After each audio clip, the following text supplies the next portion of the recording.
Hey, Pat McCardle back for another episode of Shop Talk. Today we're mixing it up a little. We're heading outside. We're going to do some demonstrations head to head here. So we got the all new RZR XP. We're comparing that against the TERYX four-seater from Kawasaki along with the Honda Talon. So we're going to go through some exterior stuff, some interior stuff, and do some demonstrations and head to heads as we go.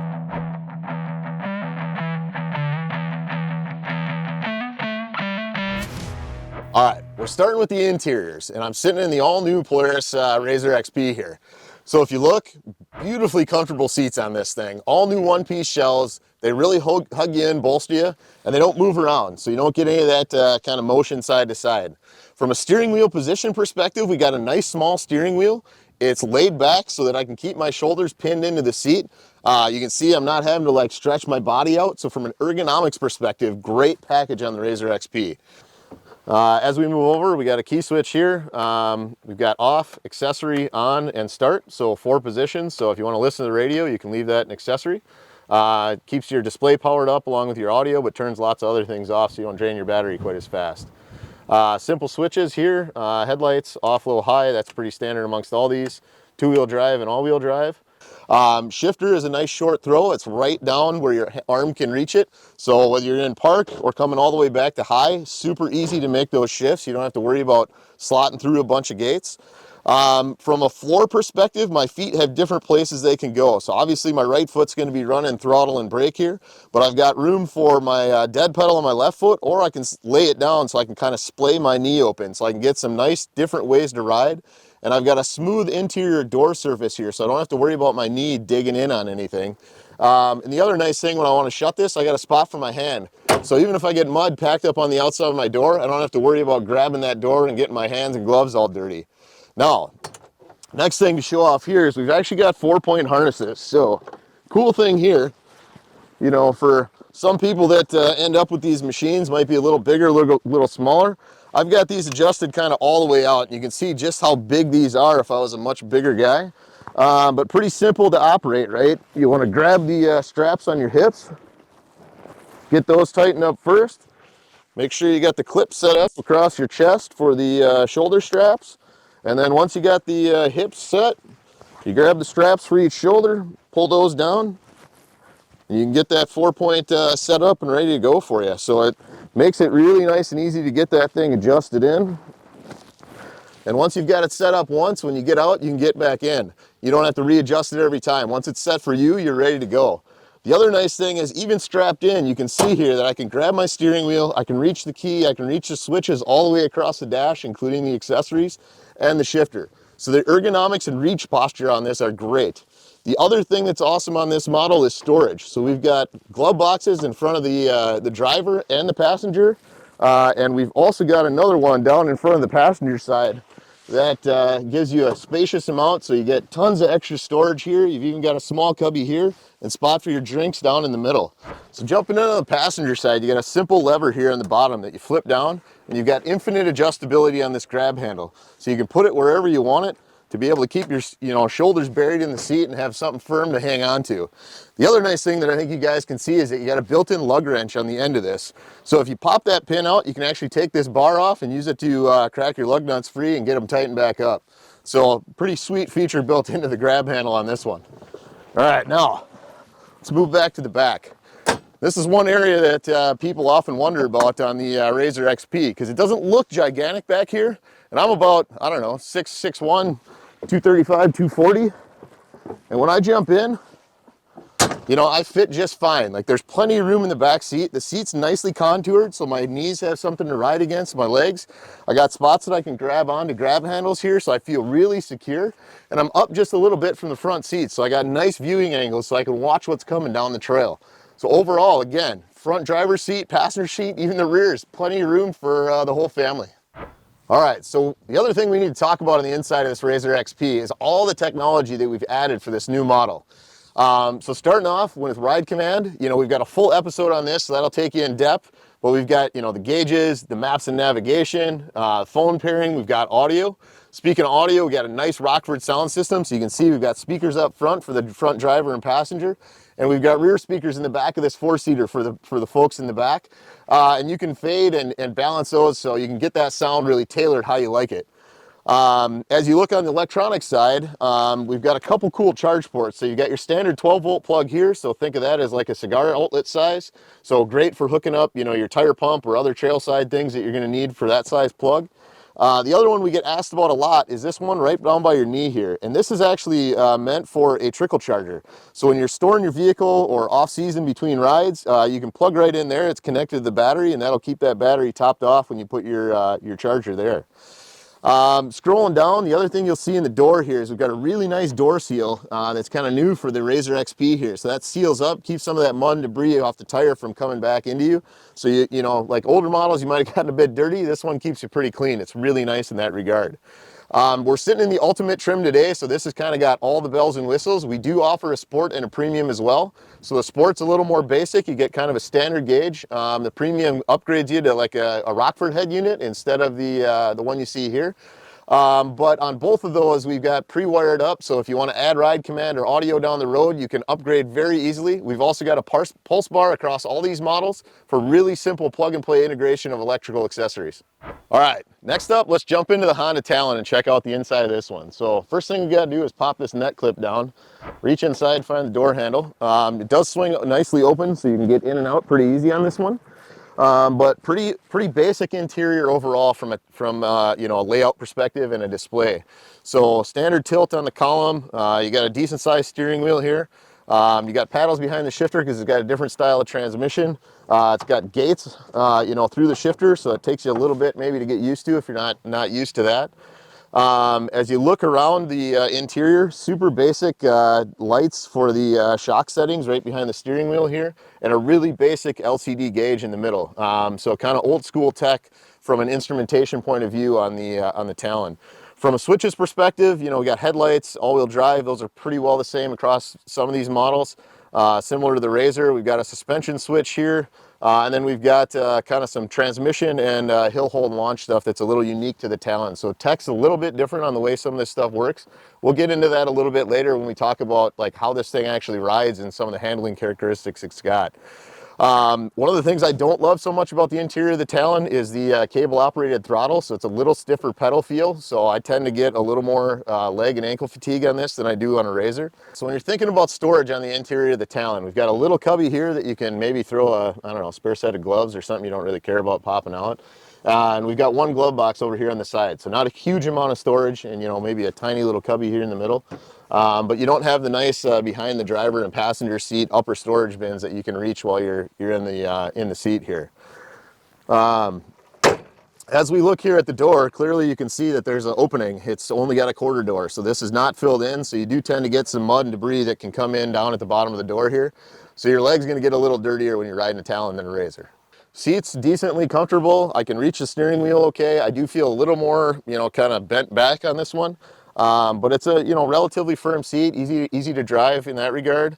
Ride and handling is probably not my favorite, but again, we'll talk about that in a little while when we actually get this thing out on the trail. All right, just jumped into the passenger seat on the Talon. So from the grab handle perspective, you got one lever to flip over, and again, kind of infinite adjustment. Maybe not quite as long as the RZR, but you get a couple inches to be able to move that back and forth. And then lock the lever over, that'll hold it in place. No lug wrench built in on the end of this, so kind of just a standard handle here. You do have some decent spots to put your feet on the dead pedals on the Talon, so that part's okay from the front passenger perspective. All right, so I just jumped into the back seat of the Talon, and as you can see here, I do have enough room to fit. My toes are kind of on a flat floor, so nothing comes up like the RZR to help me plant my balls of my feet when you're riding more aggressively. And one thing I don't love is that the edge of this seat back, although it is plastic, it does have a couple angles that tend to bounce off my leg a little bit.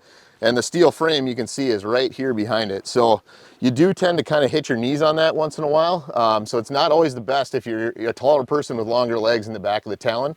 Does have stadium seating. So again, I'm sitting up a little higher. I can see out.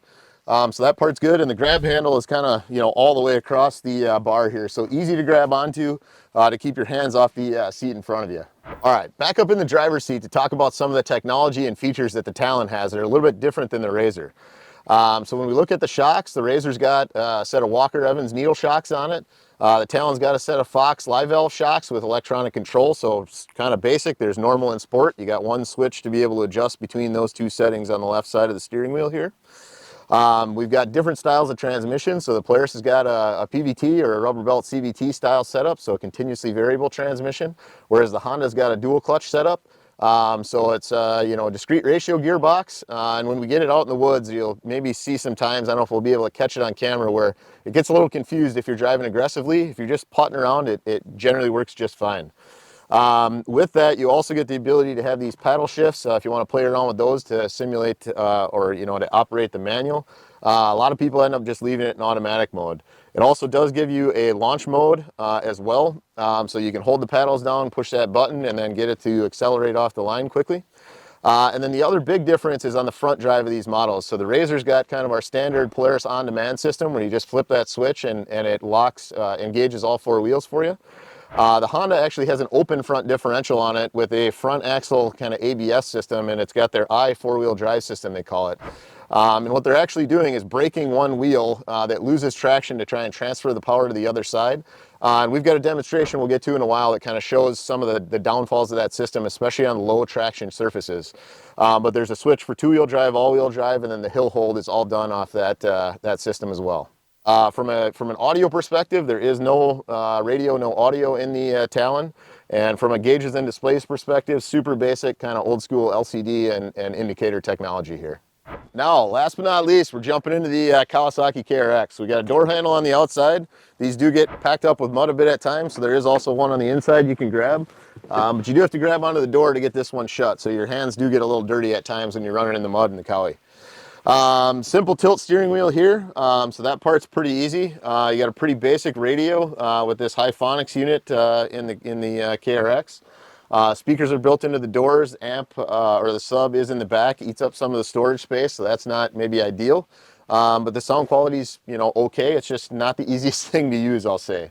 From a gauges and perspective, we do have a little bit, you know, newer technology on the TERYX compared to the Talon. I think, but still a step behind the RZR in that regard. So you have a big display right behind the steering wheel that looks pretty good. But from a navigation perspective, there's actually two switches down here in front of the shift handle that you have to be able to use to navigate. So, you know, you got return, kind of up and down buttons, select. So it takes a little bit to learn how to navigate this because it's not a touchscreen like the ride command on the RZR is. Other things that you've got on the interior, there's no park in the transmission here, so there is a parking brake handle on the side. So you get that. But high-low neutral reverse, so a CVT similar to the RZR. This one does have a starting clutch in it, so the Kawasaki is pretty good at low-speed drivability. There is also a switch for a power mode that'll drop that down for rock crawling type situations. From a front drive perspective, technology here is a little bit different. We do have a two-wheel, four-wheel, and then a four-wheel drive lock setting. So kind of when you're trail riding, you might be in four-wheel drive, so open front diff, and then you can lock that out, but your steering does get pretty heavy when you do that. So think of that as a real technical four lock when you're like in the rock or mud situations. This one does also have an electronic suspension setup. So this one versus the Talon, you actually get three settings. There's a soft, a normal, and a firm. With a simple interface on the dash to be able to use those, so that's not too hard to use. But really catered to low speed operation on the Kawasaki versus the RZR. It's maybe a little more mid to high speed, and the Talon that I'm honestly not exactly sure how those shocks are tuned. So not my favorite riding vehicle of the bunch, but we'll get to that later. You know, other things from a storage perspective, we do have one storage bin up on the top here. This does also have a USB and aux port for the audio. There's a decent sized glove box here on the passenger side, so that storage is okay. Cup holders are pretty small in the front, so you can get like a standard water bottle or a soda can in there, but not much that's bigger. From an ergo perspective, the seat, you do have the ability to slide these back and forth. This one's got, you know, a couple miles on it, so it gets a little crusty, but, you know, overall not too bad. But if you get the seat too far back, the steering wheel gets a little far away, so I can't actually slide this as far back as I want my legs to be, or I end up being farther away from the steering wheel than I want. So the ergonomics of the Kawasaki, the legroom is a little short compared to the other models, but when you get all the way back to by the legroom, then the steering wheel is a little further away than I like it to be personally. So I end up choking up on the seat to be able to get a good steering posture, and then my legs get bent up a little more in this one. But overall, it does have enough room. It's just you'll have to play around with it to adjust it to your liking. All right, just got into the front passenger seat on the KRX. And first thing you notice here is the grab handle. There's a little knob on the bottom you pull down, and you've got discrete positions. So it's not quite infinitely adjustable like the other two models. And if we pull that out, you can see you've got 5 holes to be able to adjust that grab bar. So that's a little different on this one. One of the other things that you guys might not be able to easily see is that the dead pedals are actually offset. So my right leg is a little closer to me than I want it. Left leg is nice and stretched out, so I can put both my feet right next to one another. So that part is nice. But if you want your feet spread apart, that right leg is going to be up into that wheel well area. One of the other cool things on this is, I don't know if you can see it, I'll try and get my legs out of the way, but there is a built-in cup holder on the door for the passenger here. So that is a nice feature on the Kawasaki that isn't on the other models as well. So other than that, you know, pretty standard front seat. These seats do move around a little bit in the KRX, and if you don't have people sitting, you may hear that when you're out on the trail as well. So they're not quite as stable as the other two units. RZR and the Talon are a little bit better than the Kawasaki for, I'll say, the stability of the seat mounted if you don't have someone sitting in it. All right, let's jump into the back of the KRX next. So pretty easy to get in this one. You know, I don't have the passenger seat all the way back, but even if I did, there's plenty of room here. If that seat were 2 more inches back, you know, my knee would be in the side, but it's pretty comfortable on the back of these KRX seats. And again, my feet, you know, kind of jam into the floor. I can't go any further forward than they are right now. But overall, plenty of room for a full-size adult in the back of the KRX. These seats are flat, so you can see I'm staring right at the back of the seat rest in front of me. So it's a little harder to see kind of where we're going down the trail versus the RZR or the Talon with the flat seating in the KRX versus the stadium seating in the other two.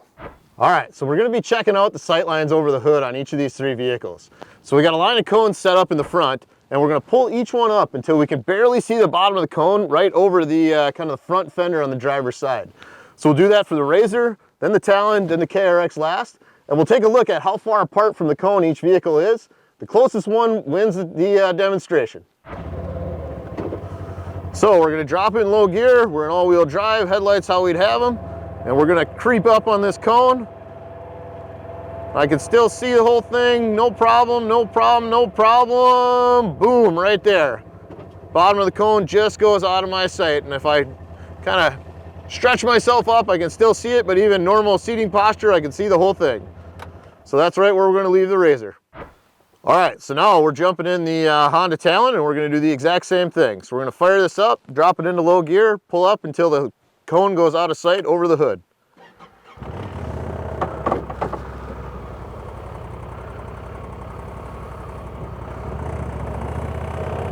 All right, I can still see the whole cone, no problem. Still see it, no problem. Boom, whoa, overshot a little. We got to back up so I can see the whole thing. All right, almost the whole thing, boom, right there. All right, so we're gonna leave the Talon right here because I can see the whole cone. I can just loosen the bottom, and if I stretch up, I can see the whole thing. So this is about the same spot I was on the RZR.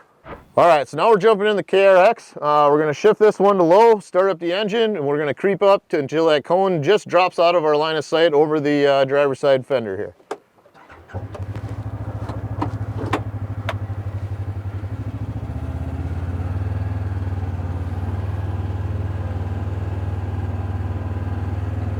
All right, so I can still see the whole cone,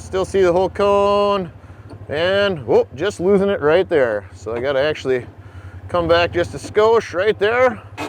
Boom, just losing the bottom of the cone. If I stretch up, I can see the whole thing, but pretty much in line with what we did on the other machines as well.